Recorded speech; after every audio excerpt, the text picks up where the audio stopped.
Hello everyone, this is Sharon.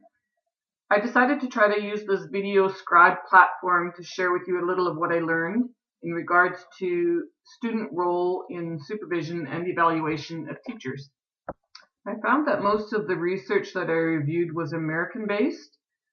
For the most part, the student involvement or connections with evaluation came via anonymous student surveys of teacher performance. There was little to be found in the Canadian context as far as public school use of student surveys, although we know that these have been used for years at the post-secondary level. So let's look at this in a little more depth. As you may already know, this has been a hot debate topic for some time now. So let's talk first about some of the arguments that are against the use of student surveys.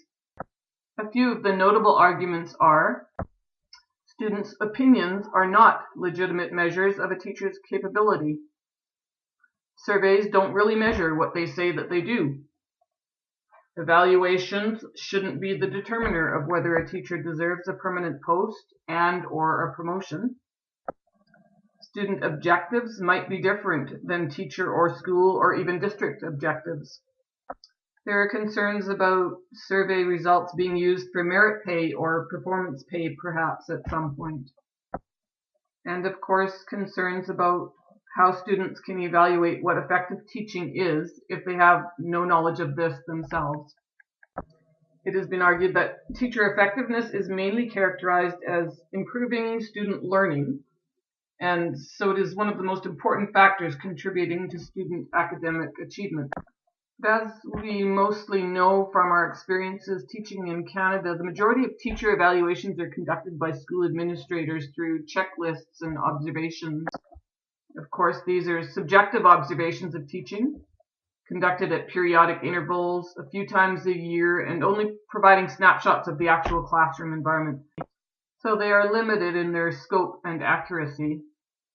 With the pressure that all educators face to increase student achievement, it's clear that this ultimately points to the need to improve teacher effectiveness. And there's extensive research that indicates that student learning is very dependent on teachers.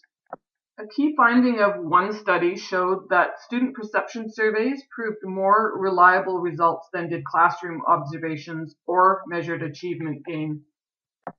These are students that spend many hours in a classroom with a teacher, which are giving feedback, as opposed to a principal popping in periodically.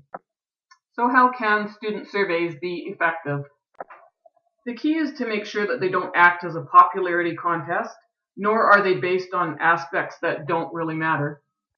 The surveys would need to be properly designed, including student confidentiality and accurate reporting, in order to produce meaningful information on teacher effectiveness. The challenge is in identifying multiple measures of great teaching, some of which will be discussed in our seminar, and avoiding focusing too narrowly on any one aspect of effective teaching. I looked in depth at a very interesting Boston, Massachusetts initiative involving student voice in teacher evaluations. In around 2006, there started to be debate around student voice having more effect in education, practice, and policy. The idea was that students, parents, teachers, and administrators should work together to support and improve classroom teaching.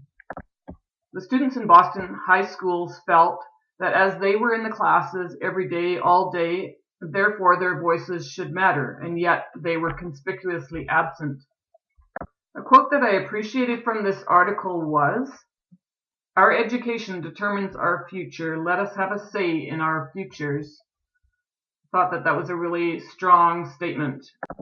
So they started to look at what it would take to effectively incorporate student voice, a way to provide teachers with honest, constructive feedback, to help them improve their performance, as well as for students to recognize teachers that they felt were creative, engaging, inspirational, and challenging. They began with creating a pilot student survey called the Friendly Feedback Form, which they used in science and math classes to begin with.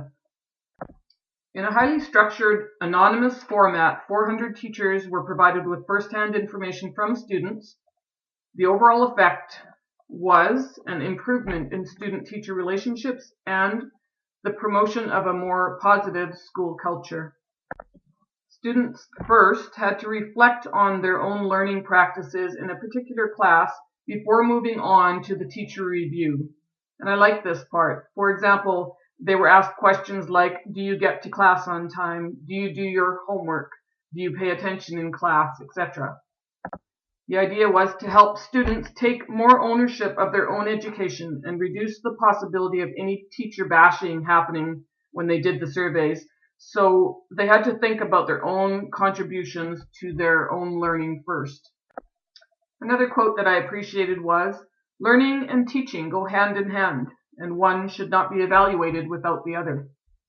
Overwhelming positive response from teachers and administrators alike from this pilot project led to student feedback being used extensively in the whole state of Massachusetts as they revamped their evaluation systems. Students who were protected by the anonymity of the surveys became more invested in their education and more engaged in the classroom, which resulted in greater achievement overall. For teachers, they were given an additional lens through which to view their teaching. As the information was not viewed in a punitive way, they felt it was informative and helpful.